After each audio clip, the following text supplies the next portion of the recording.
Assalamu alaikum viewers, welcome to my YouTube channel. Hope so you are doing well.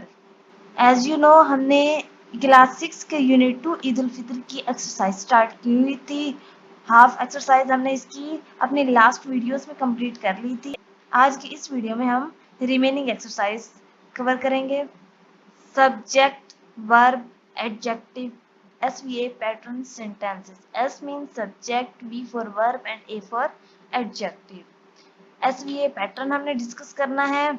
जब किसी sentence में subject, verb और adjective ये तीनों वर्ड्स यूज होते हैं तो उस सेंटेंस में सबसे पहले हम सब्जेक्ट राइट करते हैं, फिर वर्ब राइट किया जाता है और उसके बाद एडजेक्टिव राइट किया जाता है। रीड आउट करते हैं। Subject, verb, adjective is a sentence structure where the subject comes first, जहाँ पर सब्जेक्ट सबसे पहले आता है, the verb second and the adjective third, और एडजेक्टिव तीसरे नंबर पर आता है। This type of sentence begins with a core sentence like he is handsome, here he is a subject. ये जो एग्जांपल दी हुई है ही इज हैंडसम, इसमें ही सब्जेक्ट है, इज वर्ब है एंड एडजेक्टिव है हैंडसम। सब्जेक्ट और वर्ब के बारे में हम पहले ही डिस्कस कर चुके हैं।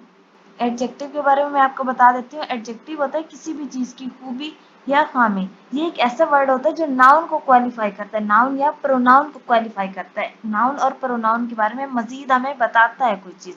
जैसे यहाँ पर ही है, ही ये एक प्रोनाउन है, किसी मेल के लिए यूज हुआ है। उसी ही के बारे में बता रहा है क्या वर्ड, हैंडसम, कि ही जो है वो हैंडसम है, तो ये यहाँ पर एडजेक्टिव होगा। एग्जाम्पल, सब्जेक्ट देखें ही, वर्ब सीम्स हैप्पी, एडजेक्टिव है हैप्पी, खुशी के बारे में बता रहे हैं कि वो जो है वो खुश लग रहा है, ही सीम्स हैप्पी। सेकेंड है मुज्तबा इज टॉल, मुज्तबा ये नाउन है इसलिए सब्जेक्ट होगा, इज वर्ब है एंड टॉल एडजेक्टिव है। नीचे कुछ सेंटेंसेस दिए हुए हैं। Underline the subject, encircle the verb and tick the adjective in the following sentences. In sentences में subject को underline करना है, encircle करना है verb को और adjective को tick करना है। She was sick. इस sentence में she subject है, was verb है, sick adjective है। He ran fast. He subject है, ran verb है, fast adjective है। He is intelligent. He subject है, is verb है, intelligent adjective है। The truck is big. इसमें truck subject है तो ये पूरा हम अंडरलाइन कर लेंगे। The truck is verb है और big adjective है। The workers सारा subject है, are verb है, lazy adjective है। तो ये यहाँ सब्जेक्ट, वर्ब और एडजेक्टिव इनको हमने डिफरेंशिएट कर लिया। फिर टेंसेस, टेंसेस का टॉपिक दिया हुआ है। यहाँ डिफरेंट काइंड्स ऑफ टेंसेस हैं और उनके साथ उनके फॉर्मूलाज भी लिखे हुए हैं। Simple present tense, we use simple present tense when an action takes place in the present time or when it happens regularly, which is why sometimes we call it present indefinite tense. Present indefinite tense second name है simple present tense का। Simple present tense को हम तब use करते हैं जब हम daily routine की बात करते हैं। ये काम हम डेली रूटीन में करते आ रहे हैं, जो काम हम डे वाइज करते हैं वो काम हम सिंपल प्रेजेंट टेंस में जाहिर करते हैं। फॉर्मूलाज देखिए। एफर्मेटिव सेंटेंस स्ट्रक्चर, एफर्मेटिव कहते हैं सिंपल सेंटेंसेस को। जब हम सिंपल सी स्टेटमेंट यूज करते हैं ना किसी भी बात के लिए, कोई भी बात सिंपल सी बात हम कहते हैं तो उसके लिए हम एफर्मेटिव का फॉर्मूला यूज करते हैं। फॉर्मूला क्या है, पहले सब्जेक्ट लिखते हैं फिर वर्ब लिखते हैं। वर्ब जो है उसकी प्रेजेंट फॉर्म होती है, बेस फॉर्म भी इसको कहते हैं, base form of verb use करते हैं। प्लस एस या ई एस का यूज करते हैं और उसके साथ ऑब्जेक्ट का यूज करते हैं। फॉर्मूला अगेन बता देती हूँ। सबसे पहले सब्जेक्ट, फिर first form of verb plus S या ई एस और ऑब्जेक्ट। अब एस और ई एस हम हर सब्जेक्ट के साथ यूज नहीं करते, हम सिर्फ सिंगुलर सब्जेक्ट्स के साथ एस या ई एस का यूज करते हैं। यहाँ मैंने ऊपर राइट कर दिया, एस और ई एस का यूज हम तब करते हैं जब हमारे पास सब्जेक्ट सिंगुलर होते हैं। और इसमें भी फिर कंडीशन है, एस किसके साथ यूज करते हैं और ई एस किसके साथ यूज करते हैं।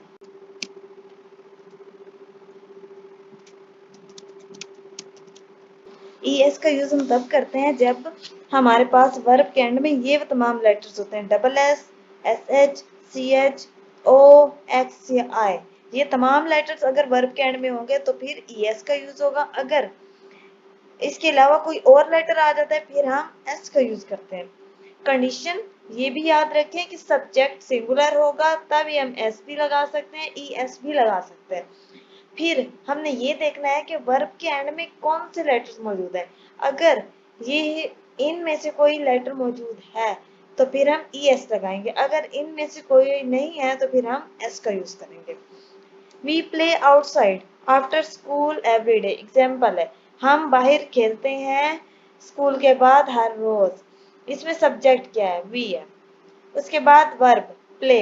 अब प्ले के साथ नोट करें ना एस है ना ही ES है, क्योंकि यहाँ पर जो सब्जेक्ट है वी, हम प्लूरल है, इसी वजह से हमने वर्ब के साथ एस भी नहीं लगाया, ES भी नहीं लगाया। तो प्लूरल सब्जेक्ट्स के साथ एस या ES का एडिशन नहीं होता। उसके बाद ऑब्जेक्ट है आउटसाइड, बाहर खेलना। ये सारे ही ऑब्जेक्ट में कंसीडर करेंगे, outside, after school, every day. Subject और वर्ब के बाद जो रिमेनिंग पोर्शन होता है वो सारा ही ऑब्जेक्ट कंसीडर होता है। नेक्स्ट है नेगेटिव सेंटेंस। ऐसे सेंटेंसेस जिनमें नॉट का यूज होता है उनको कहते हैं नेगेटिव सेंटेंसेस। एफर्मेटिव सेंटेंसेस वो होते हैं जिसमें सिंपल स्टेटमेंट होती है। नेगेटिव सेंटेंसेस वो होते हैं जिसमें नॉट का यूज होता है। सब्जेक्ट फिर डू या डज आ जाएगा, उसके बाद नॉट प्लस वर्ब की फर्स्ट फॉर्म प्लस ऑब्जेक्ट।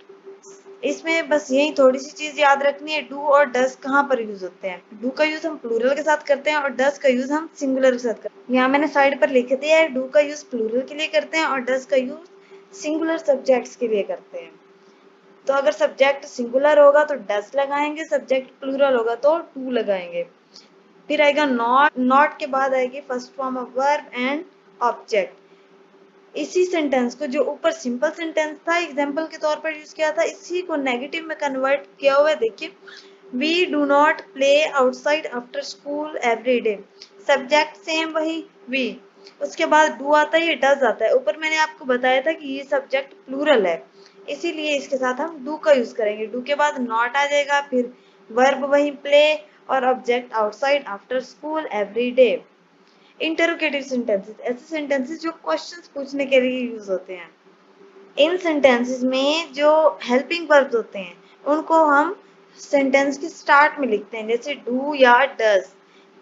पहले डू या डज लिखेंगे, फिर सब्जेक्ट, फिर verb first form plus object. Same उसी तरह से डू प्लूरल के साथ, डज सिंगुलर के साथ यूज करेंगे। Do they play outside after school every day, plural था दे तो डू हमने यूज किया, do subject they, verb play, object outside after school every day, end में क्वेश्चन मार्क। इंटरोगेटिव सेंटेंसेस के end में याद रखें क्वेश्चन मार्क भी आएगा क्योंकि यहाँ पर क्वेश्चन पूछा जा रहा है। Choose the correct option. नीचे सेंटेंसेस दिए हुए हैं, इनमें दो वर्ब्स दी हुई हैं, इन दोनों में से कोई एक चूज करना है, कोई एक करेक्ट है। आई प्ले या प्लेज फुटबॉल एवरी सैटरडे। मैंने आपको बोला है कि जो एस और ES का एडिशन करते हैं ना वो सिंगुलर के साथ करते हैं और प्लूरल के साथ S या ES का एडिशन नहीं करते। लेकिन ये भी याद रखें कि I के साथ भी S नहीं लगाते, I के साथ कभी भी S का एडिशन नहीं होगा। तो यहाँ पर जो वर्ब करेक्ट है वो है play. I play football every Saturday, मैं हर हफ्ते को फुटबॉल खेलता हूँ। नेक्स्ट है do, does they listen to rap music. यहाँ सब्जेक्ट देखें दे है, दे के अकॉर्डिंग हमने या तो डू चूज करना है या फिर हमने डस चूज करना है। गौर करें जरा, दे सिंगुलर है या प्लूरल है। दे यहाँ पर प्लूरल है, ये मैंने ऊपर भी आपको बताया सेंटेंस में कि दे प्लूरल है। दे के साथ हम डस का यूज नहीं कर सकते, हम डू लगाएंगे। नेक्स्ट सेंटेंस देखिए, माजिद डोंट या डजंट। ये डोंट जो है ये डू नॉट है, डू नॉट की कॉन्ट्रैक्शन है डोंट, और डजंट ये डज नॉट की कॉन्ट्रैक्शन है। माजिद डज नॉट या do not set the table. अब माजिद सब्जेक्ट है और सिंगुलर सब्जेक्ट है तो इसके साथ डज नॉट का यूज होगा। नेक्स्ट सेंटेंस है वी समटाइम गो या goes to the market, subject we है, प्लूरल है तो इसीलिए गो यूज होगा, गोज नहीं आएगा यहाँ पर। I don't या doesn't watch the television after 9 p.m. I मैंने ऊपर भी बताया I के साथ हम यहाँ S और ES का एडिशन नहीं करते तो इसीलिए I के साथ do आएगा, do not। They often visit या visits, they है प्लूरल है तो visit। Do does she like mangoes, she singular है, एक लड़की के लिए यूज हुआ है इसलिए does she like mangoes। My rabbit always eat या eats very fast, my rabbit एक rabbit है सिंगुलर है तो eat। Do does Amana travel abroad every year, Amana singular है तो इसीलिए does का यूज होगा। साथ Don doesn't play computer games on Saturdays, साथ सिंगुलर है, नेम है किसी का, एक नाम है इसीलिए डज नॉट का यूज होगा यहाँ पर भी। उसके बाद आते हैं सिंपल पास्ट टेंसेस। वो प्रेजेंट की बात हो रही थी जो हमारा हाल था, अब हम पास्ट की बात करेंगे जो हमारा गुजरा हुआ कल है। Simple past tense tells us about the action that take place in a time period before the present time, ऐसे काम जो प्रेजेंट से पहले हो चुके हैं यानी कि किसी वक्त में हमारे माजी में हो चुके हैं, ऐसे काम को हम कहते हैं सिंपल पास्ट टेंस। ये भी उसी तरह से एफर्मेटिव होते हैं जो सिंपल सेंटेंसेस होते हैं, नेगेटिव होते हैं जहां पर नॉट का यूज होता है, और इंटरोगेटिव भी होते हैं जहां पर क्वेश्चन पूछा जाता है। फॉर्मूला थोड़ा सा चेंज है, सब्जेक्ट आता है पहले एफर्मेटिव में, फिर वर्ब की सेकंड फॉर्म आती है, past form of verb second form होती है, प्लस ऑब्जेक्ट यूज होता है। For example we played outside after school yesterday, yesterday का मतलब है गुजरा हुआ कल, यहाँ सब्जेक्ट है वी हम, प्ले वर्ब है, second form of verb play की है played, outside after school yesterday ये सारा ऑब्जेक्ट है। नेगेटिव सेंटेंसेस में सब्जेक्ट यूज होता है, उसके बाद डिड नॉट आता है, फिर वर्ब की फर्स्ट फॉर्म आती है। याद रखें पास्ट के एफर्मेटिव सेंटेंस में वर्ब की सेकंड फॉर्म यूज होगी और पास्ट के नेगेटिव सेंटेंस में वर्ब की फर्स्ट फॉर्म यूज होगी। इसके बाद ऑब्जेक्ट यूज होगा। We did not play outside after school yesterday. Interrogative sentences same उसी तरह क्वेश्चंस पूछा जाएगा इन सेंटेंस में, लेकिन पास्ट में होगा वो क्वेश्चन। फॉर्मूला इसका देखें, डिड फिर सब्जेक्ट, सब्जेक्ट के साथ फर्स्ट फॉर्म ऑफ वर्ब और object. Did they play outside after school yesterday. Complete the following sentences using the simple past tense. इन सेंटेंसेस को कंप्लीट करना है सिंपल पास्ट टेंस को यूज करते हुए। यहाँ पर फॉर्म्स ऑफ वर्ब दी हुई हैं, ये फर्स्ट फॉर्म ऑफ वर्ब है और आपको पता है पास्ट में हम second form of verb use करते हैं, इसीलिए in first form of verbs को आपने कन्वर्ट करना है सेकंड फॉर्म में। यहाँ पर मैंने इन ब्लैंक्स को फिल किया हुआ है।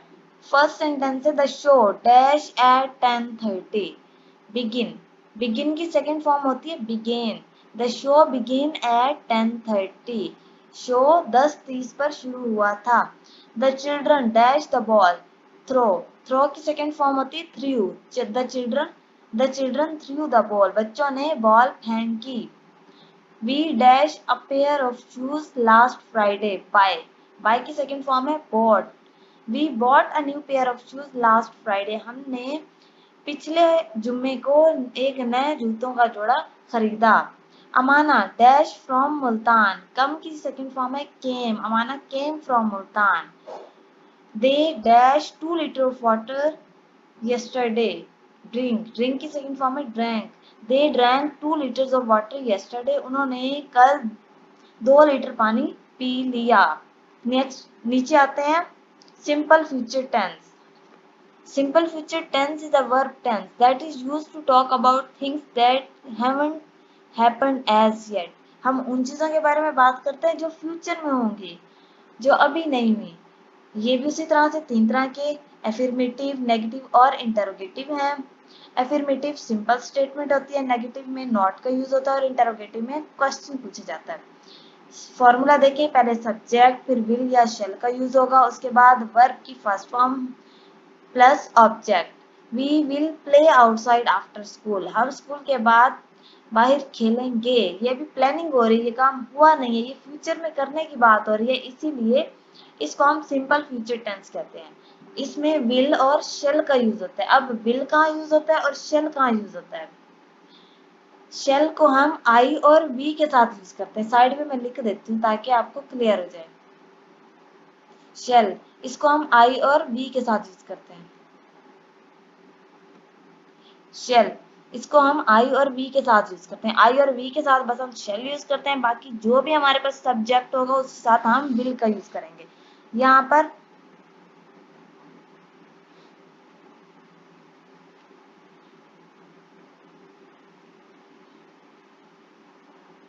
यहाँ इस सेंटेंस में विल का यूज इसलिए किया गया है क्योंकि ये इस चीज पर जोर दे जा रहा है। जब किसी चीज पर हम जोर देते हैं ना कि ये काम लाजमी करना है, तब हम आई और वी के साथ भी विल का यूज करते हैं, तब हम शेल का यूज नहीं करते।